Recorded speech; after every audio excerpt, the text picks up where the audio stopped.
So bless me, welcome one of the top guys in the country. In my opinion, one of those underrated, rated players, Tre White. How you doing, man? I'm doing good. How you doing? Pretty good. Well, let's just get right into this, man. You're a guy that is currently a big-time player. You're a top 30 guy. In my opinion, a five-star, should be in the top 15, top 10 kind of category. Where do you see yourself now heading into the season? Man, hey, it's gonna be scary for real. I'm coming with a whole different game. So like whatever you seen me before COVID, like BC before COVID, it's different.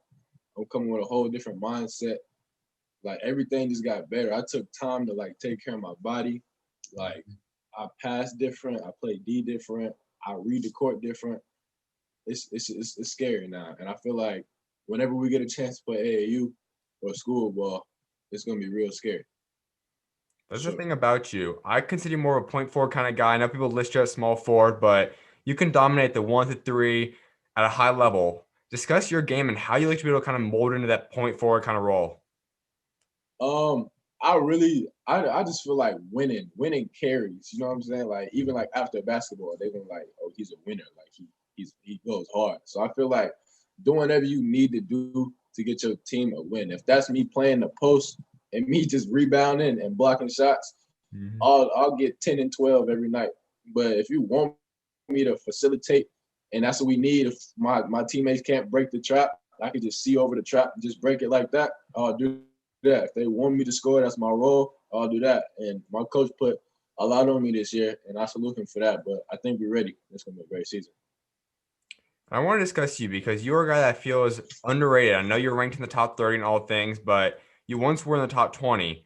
What has led to this? Why do you think some media people have decided to start dropping you down a little bit? I feel like really just like being seen. I Mhm. feel like if there was an EYBL season, I would have been top 10, hands down.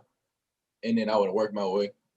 But I feel like since they already had that notion of my game or what it looked like, and Mhm. then COVID hit, and then I didn't play all summer. I just lifted and got stronger and worked on my game. I guess they thought they didn't see me.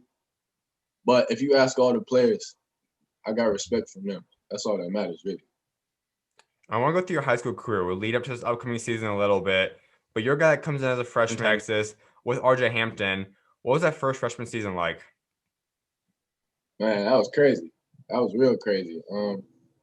It was fun. I was really just at 5 p.m. or 5 a.m. He'll pick up and he just give me advice about anything. He'll call me and be like, "What you think about this move?" Or most of the time I ask him a lot of questions because he's going through it. He's been through it, Hmm. and I'm always just learning from him. And I was seeing how he like he plays with the chip on his shoulder, how he embraces the chance, he embraces he feeds off the hate. And I feel like you gotta have that type of mindset if you want to be one of them guys in this game. And I feel like I learned a lot from him my freshman year, like a real like developmental stage of high school. And that's always been in the back of my mind, always. Like I think of that outside the court, like RJ was a pro during like his junior year. It was obvious. You could just tell, like on and off the court. And he gave me a lot of game like that. And I try to carry myself like that all the time. Was that a situation where you knew him prior to going to high school, or did you decide to go attend there for your freshman season because of him? How did that relationship first start? Really, I think like seventh grade, I was in the gym, and then with one of my trainers, Ashton, the trainer. Hmm. Shout out to him. But he got me in. Emilio Moody had an Under Armour team, and it was like the first. They were like debating on having a team to see what the team would look like. So it was tryouts, like my seventh grade year, and it was like RJ Hampton, K Cunningham, one of the guys from OSU was there. It was a lot of great talent, But it was an open run, and then me and RJ were going at it. We were going at it. RJ was that guy then, and he was doing some crazy stuff to everybody. And I had one play. I wasn't really doing a lot because I was still young. But when I got the ball, I did like this move, and I hit the jump shot on him. But I was like the only dude who actually went back at him. And then I guess he respected me since then, and he just took me under his wing. And then when coming up to high school, I had a few options. And then I was talking to him because we used to work out in the same gym. And he was like, "You should come play with me. This, and this, and this." And then it was one of the greatest decisions I made. When you watch what he's now done overseas and he's getting ready for the NBA now, a lot of his game is something that you have in him. He might be a little more athletic than you, but you also have him different skills as well. But just that bigger guard, that small forward kind of personality type, how much have you kind of modeled your game after him and how much does he kind of impact you now throughout your journey? A lot really. Like I wouldn't say model my game, but I would say Mhm. like how he thinks about the game. Mhm. Like he thinks of the game like 5, 6 steps ahead. Like like in drills and workouts, you'll do a move and then you'll read help side and do a jump shot or something. And his like before the game when we're doing layup lines and stuff, he's doing like jab steps and just like picturing out everything. And it's just little stuff like that that just having little conversations with him, you see like you see that he has that factor, and I try to implement that into me, and then it's kind of in me now. So you just kind of read the game different, and he do got a lot of credit for that too. So he's your first big star play within high school. Make a move to go out there to Milwaukee then, where you join a guy like Mike Foster, Deontay, yeah, a lot of big time players out there on that Washington team. What went into that move? Why did you want to go to Milwaukee? Um, it was really for like the best decision for me and my family, and we had already known those guys, like so it was like a no brainer, and that team was really slept on. Deontay Long was my big bro out there, and he was like a top prospect, and I learned a lot from him. And that team was crazy. I feel like it's a lot of people getting slept on, and that whole Midwest area is real slept on. It's a lot of Mhm. talent out there, a lot of talent. You guys have a playoff game against Nicolette. We guys ultimately lose, but you look at the names that appear on that court. Yourself, Mike Foster. We already mentioned the rest guys on your team. You go against the Johnson brothers, Jalen and Kobe. You go against James Graham, Jamari Sibley. A lot of these guys are high major players. A lot of you guys will become pros someday. How special was that game, knowing that how many of you guys have now panned out to become elite players? Um, okay, well, like during the game, I hated them with a passion. Like the whole season, I hated all of them. Like we had a whole little, not kind of beef, just like a little tension because we both were the best teams in the state. Hmm. But like now, it's like off the court, we look back at it, we were like, wow, we really did that. Like it's gonna be some pros. Hmm. Like it's crazy, and you don't really notice it like when it's happening. Like oh, I'm playing with this person or playing against this person, but I look back at it now, I was like, wow, that's crazy. He at Duke. He has options to go overseas. It's crazy. Ultimately, I believe at least three of you guys have locks to go there between you, Mike. Jalen will be a top five pick this upcoming year. I think James has a really good chance at it. We'll see what Kobe, Jamar, those guys can do. How many of you guys do you think will become pros that play on that court that night, though?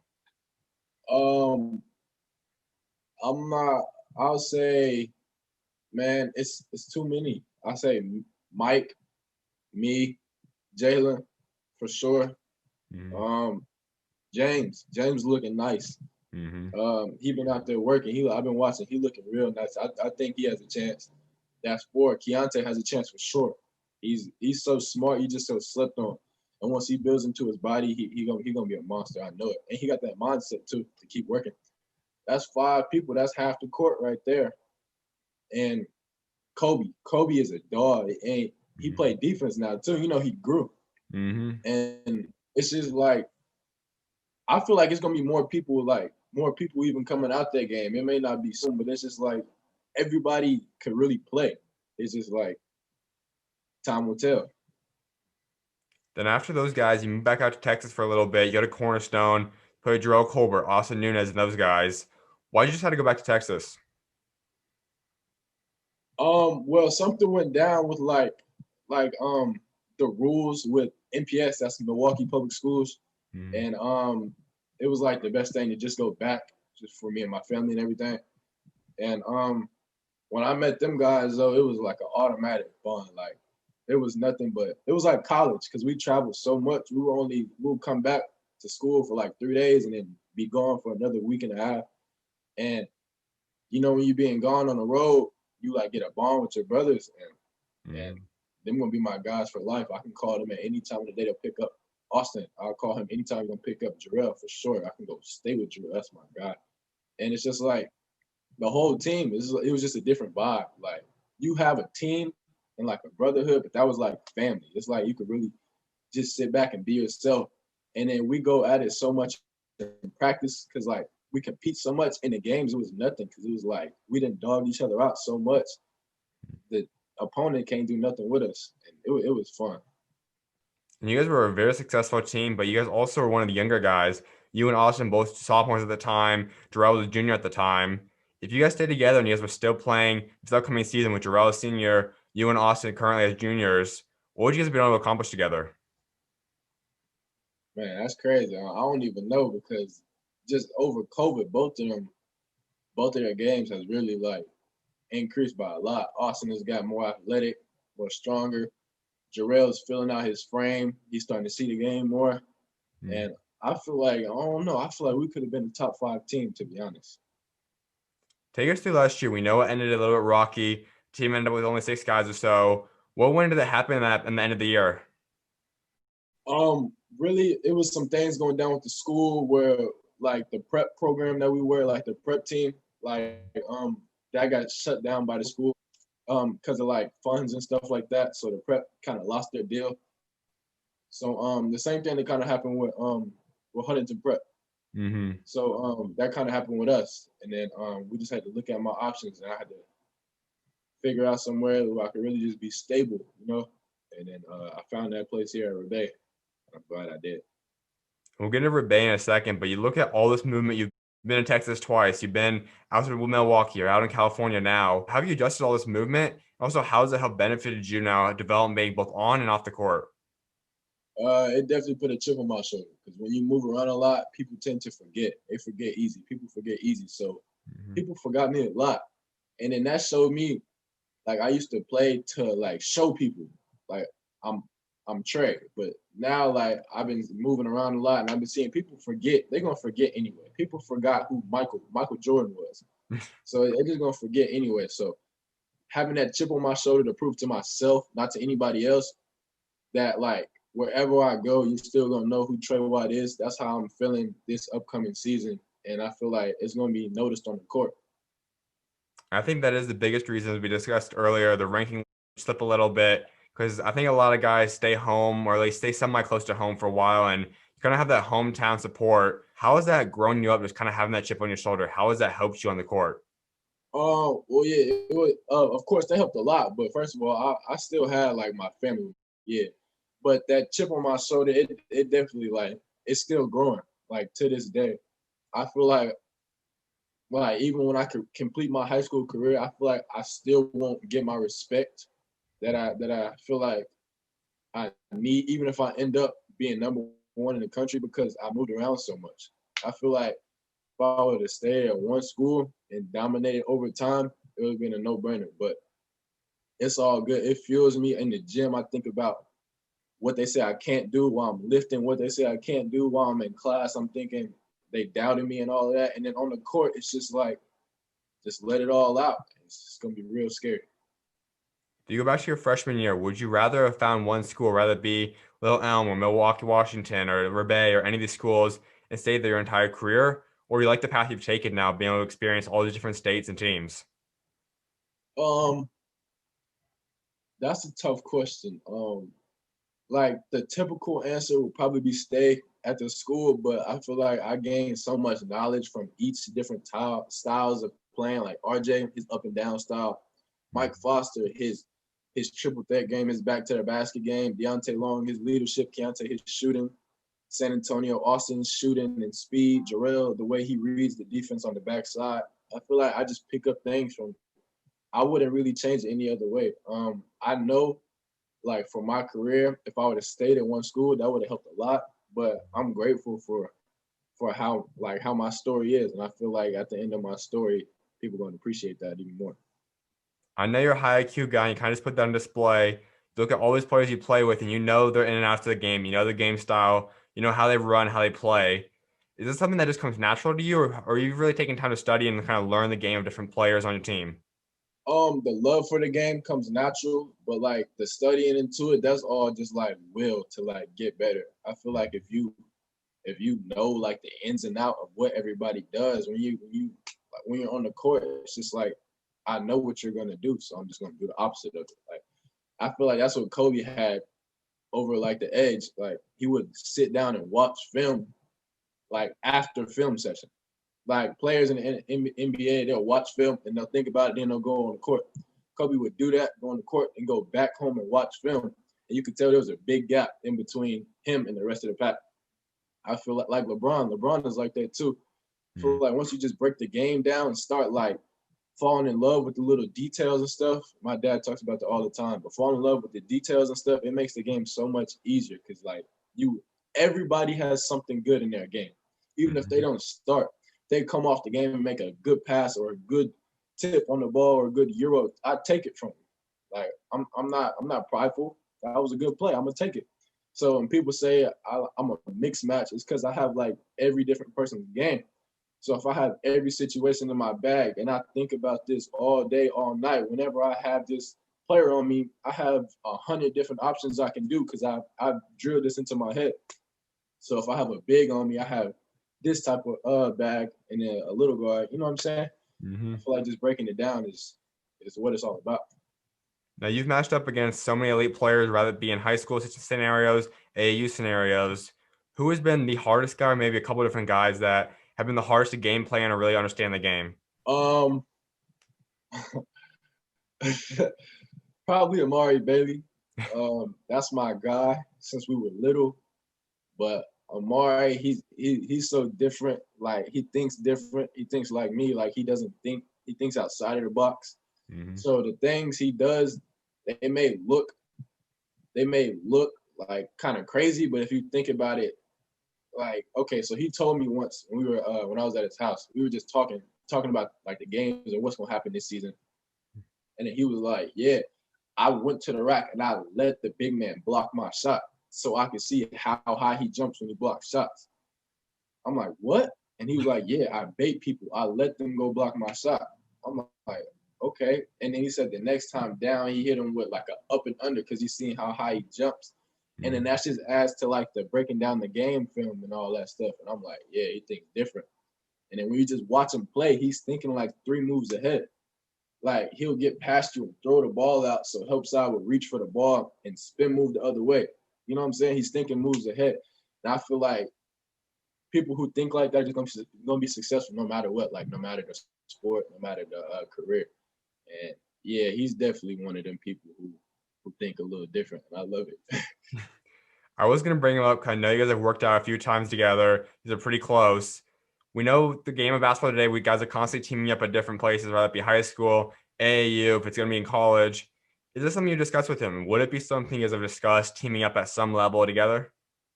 Yeah, we discuss it all the time. Yeah. That's my guy. Yeah, we've definitely talked about it before, definitely.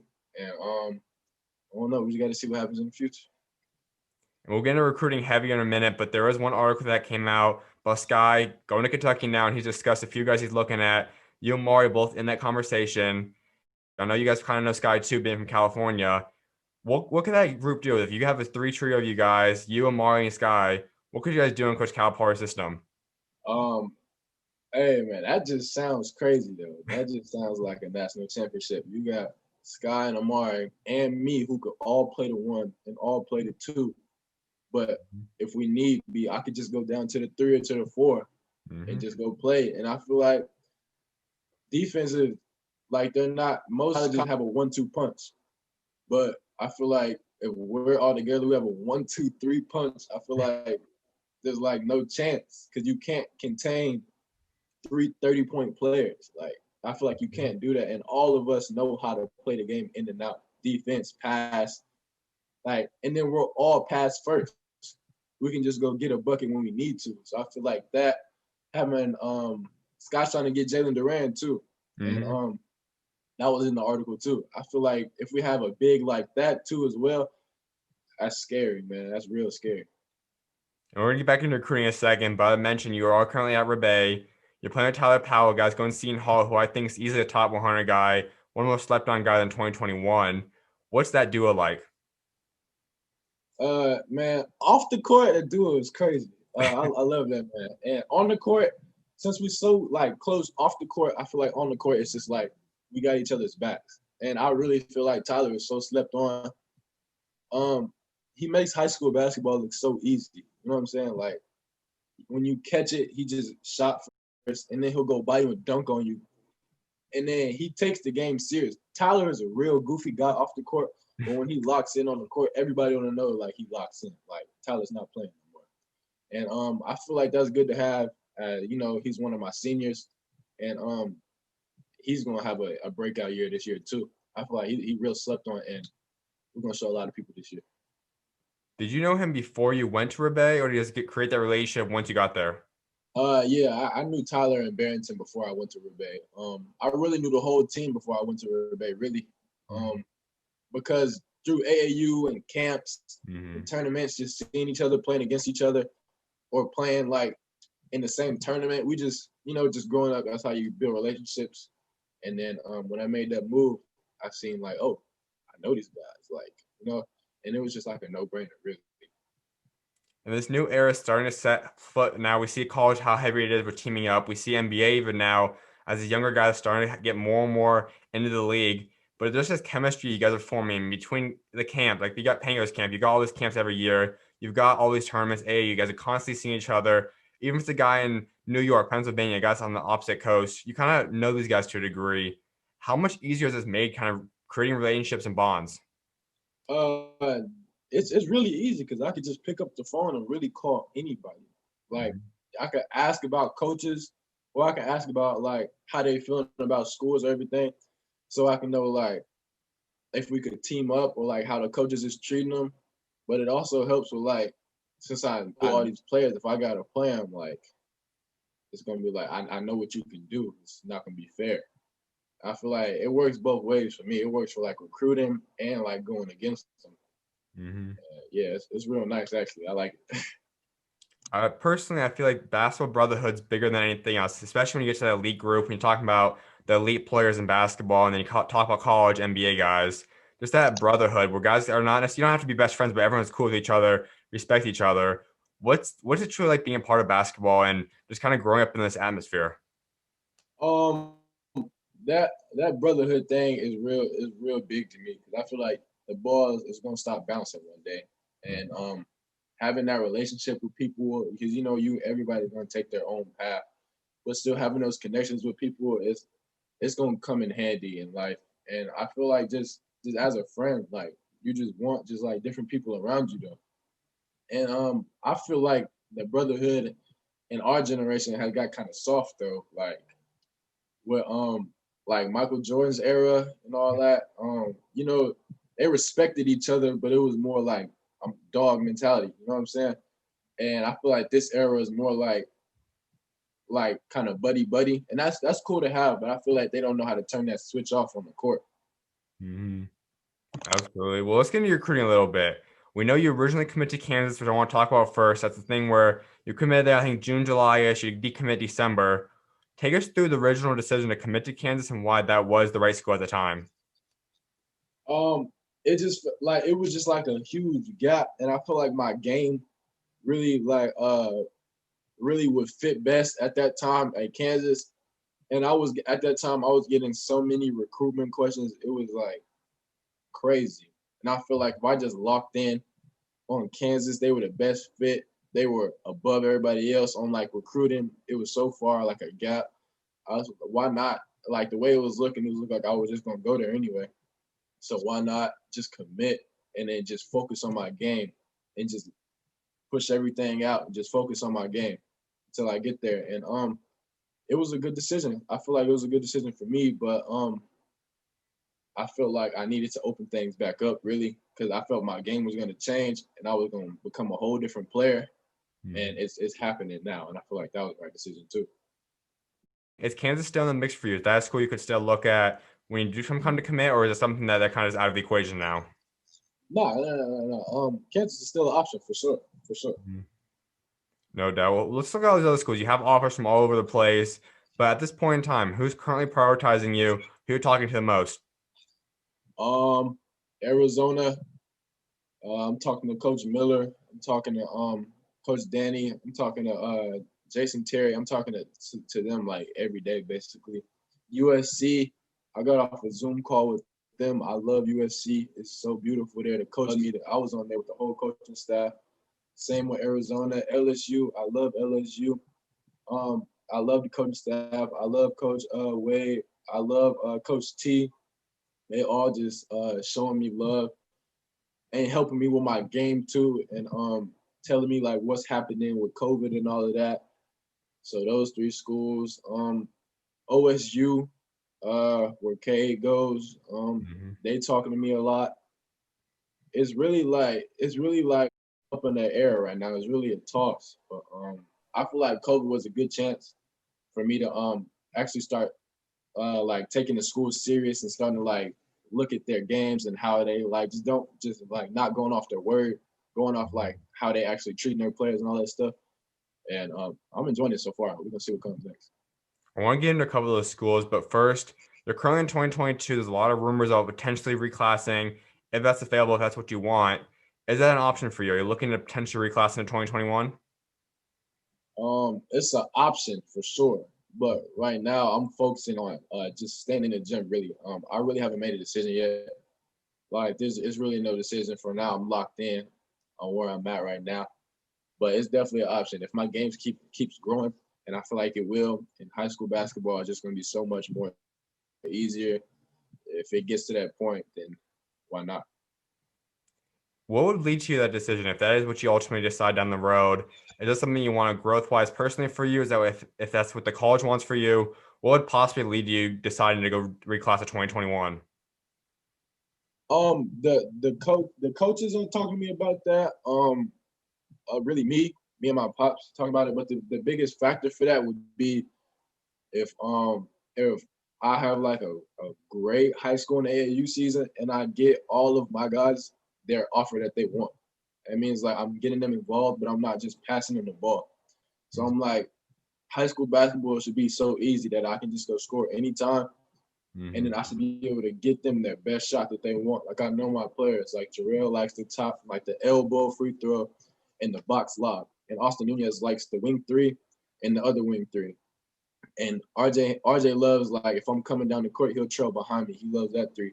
So I feel like just knowing my players in and out, like what they like, what they don't like, and putting them in right situations. If I can make the right play every single time, even if they don't hit the shot, just making the right play every single time and just feeling confident, I feel like it'll be a no-brainer. I feel like high school is just too easy if I can get to that point. In college, it was like, why not just go to college and get ready for the next level? Absolutely. Well, you discussed a couple of schools. One of them is Arizona, and there's another guy that once again I kind of compare you to in terms of just size, bigger guard kind of player, is Dalen Terry. He has that 6'6", 6'7" range, can run the 1 to 3. If they would make Dalen Terry a guy that goes one and done, maybe even 2 years, does that make U of A more attracting appeal to you? U of A is already like very looking nice to me, and Mhm. I feel like Dalen is gonna go to the league anyway. So I feel Yeah. like if he would go to the league even if like he didn't go to Arizona. But I love Arizona because they always had a tradition of having longer guards and like creative guards like get pushed to the league because they have NBA spacing, and then that converts to the league. Like the Pac-12 has a lot of NBA spacing, and I love Arizona for that a lot because just the way it translates. But I feel like Dalen Terry going to the league, that's not like really a factor in that at all. We know a lot of guys find having a head coach or someone on the staff that's played in the NBA appealing thing just because you kind of relate to them. They've gone through those shoes that you've gone through. Arizona's now hired Jason Terry as a part of that staff. Is that some kind of thing that's appealing to you, having a coach that's either played in the NBA or has played professionally? Yeah, for sure.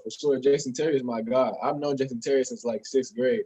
Mhm. I used to work out with him back in Texas, and he used to come work us out at my old school, St. Anthony in middle school. Me, Wade, Taylor, and people like that. And so we've always had that bond. And then he used to come through Drive Nation when I played with them. So I've always had that bond with him. And then once Arizona started messing with me, and I found out that he was over there, that kind of just made things a little easier too. We discussed Kentucky earlier. Where does that stand right now? We know Sky wants you. Well, I know you guys had maybe a Zoom or two calls with them. Where do you stand with Kentucky right now? Um, like I said, everything's up in the air right now.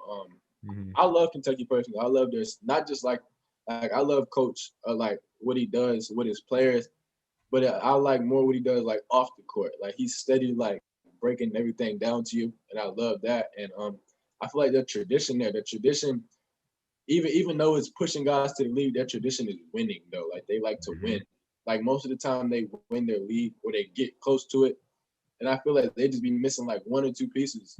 But if me, Sky, and Amari, who can play 7 different pieces, if we all come together, I feel like that's like it's just a no-brainer, really.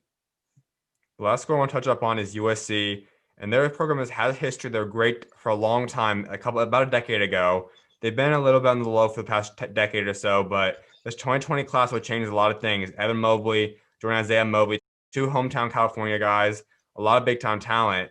How much more appealing is USC now that they have guys like Mobley brothers there and just have a lot more talent there? USC has always been on my radar because I just like the way they let guys go. Mm. But this year, they're really gonna make some noise. I think I was talking to the coach, and he said they got like a 6'11", 6'10", 7 foot, 6'10", 6'10". Like they're long across the board, Mm-hmm. and they have NBA spacing, so they're just gonna take up the whole court. So you have to be a really good team to just get through all of that. And I feel like with Evan is so versatile, and Isaiah's so smart, and their point guard is, and just the way the coach just lets them all like play together, it's gonna be real scary. And I feel like everybody should watch out for them this year, really. A few more things before I let you go. You go by Tre White, but I believe your true first name is Anthony. Why do you go by Trey? Trey is just what I've been known by. Like I'm like the third Anthony in my family. Like my Mm-hmm. pops, and then like my grandpa, and then me. So I'm just the third, and then like this is the thing for people who are like the third, just go by Trey, and then that's just what I stick by. When people call me Anthony, I don't really like. I'd be like, who is that? You know what I'm saying? But yeah, Trey is what I go by. On your Twitter profile, in your bio, you have perfect time. What goes into that, Yeah. and why do you have that there? Perfect timing is all like divine timing. Everything is meant to happen at a certain time, and I believe you go through certain things, um, because like God put you through certain things, and I feel like He gives his hardest battles to his toughest warriors, and I feel like there's always beauty at the end of the road. I feel like I go through like a lot of ups and downs, um, to just make me stronger in the end. I feel like I said perfect time because I feel like it's not a rush for anything. I'm not on anybody else's time.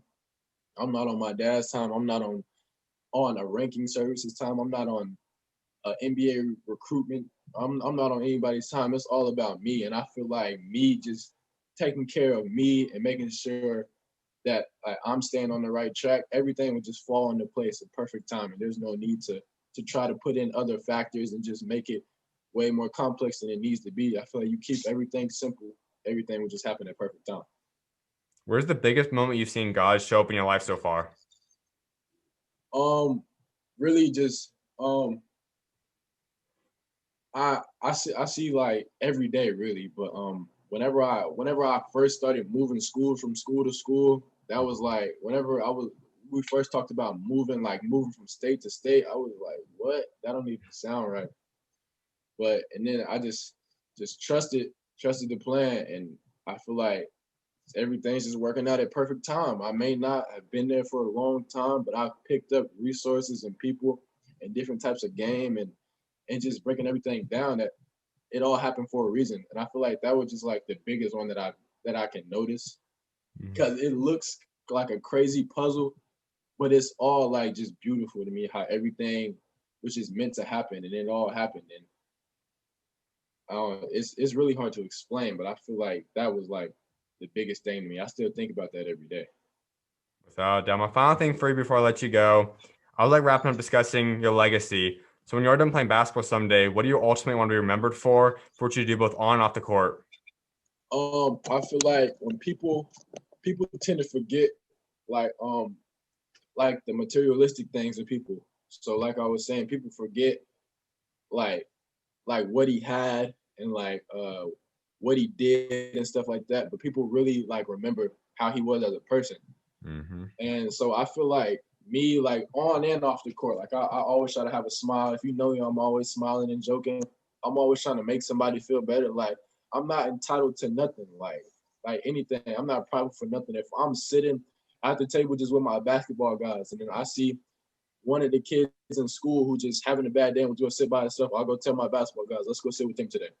Mm-hmm. And then all of our guys are just like all just good people, just good spirits that they won't laugh, no joke or nothing. We'll really go over there and just have good conversations with them. And I feel like that'll go a long way because you don't know what people are going through.